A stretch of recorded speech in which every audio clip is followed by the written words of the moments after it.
Welcome to another edition of the Kardashian Daily Update Show. Today, Kourtney Kardashian's infant baby boy is put in the spotlight by ultrasound. As we get together over Zoom on a Friday afternoon, Kourtney Kardashian Barker, who is well known for not holding back, discusses the ultrasound that saved her baby's life. She is almost finished with her fourth child, the first of which she had with husband Travis Barker, and she isn't holding anything back. Having watched Kardashian Barker give birth to Mason, 13, Penelope, 11, and Reign, 8, on Keeping Up with the Kardashians, one could easily assume that Barker is one of those people who is obsessed with being pregnant. Though a decade later and with a significant disclaimer she now qualifies as a geriatric pregnancy, Kourtney Barker is still fixated on being pregnant. That word is really very outrageous. I've had a lot more restrictions than with my previous pregnancies, but my doctors are extremely cautious. There was no sex, no flying, and no working out during the first trimester. I was free to do whatever I wanted in the second trimester. All the limitations are back on me now. An emergency surgery that was performed in September to save the life of Kardashian Barker's infant son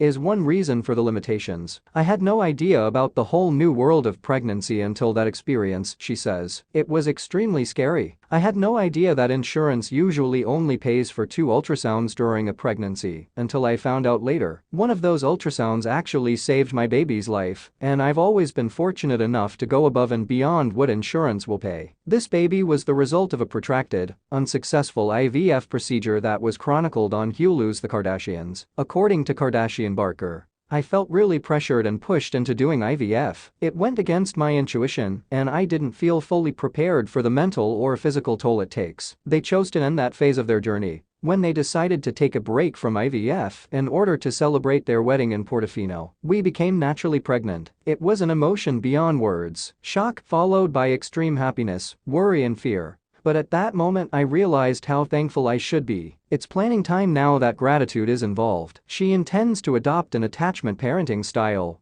walking for extended periods of time while listening to inspirational audiobooks. That's what I did for my last 2 kids. We didn't leave the house for the first 40 days. After that, I really appreciate how connected you are. However, a birth plan, something you would think Kardashian Barker would have, isn't really a possibility. She admits, I actually never had a birth plan. I shaved my legs and put on makeup, feeling very relaxed after my water broke with Mason. I'm not planning a birth this time around. Instead, I just keep telling the baby that everything will be wonderful and talking to him constantly. She is sharing all of this information and more in an effort to establish a connection with other aspiring mothers and new moms. I'm shocked by how little has changed from my previous pregnancies. Are you serious? This is all the same stuff from 10 years ago. I thought to myself when Jen Atkins sent me her list of all the essential baby items. Len Mama, a new multivitamin from Kardashian Barker's supplement brand, which launches on November 2nd, is one new innovation in the market. When neither she nor Travis knew they were expecting, she began formulating the capsule, which contains over 25 different nutrients for pre- and postpartum support. During my pregnancy, I feel incredible, and I wanted to find a way to capture that feeling and save it for later. Following childbirth, doctors say there is the greatest hormone drop. Kardashian Barker's only concern as her baby boy's due date approaches is remaining compassed. She says, I've finally been able to let go of the fear and worry that everyone else put in us because of this pregnancy. I'm prepared to enter, have the child, and have the experience that is intended for us. Until next time, with more updates only on the Kardashian Daily Update Show, don't forget to like, share and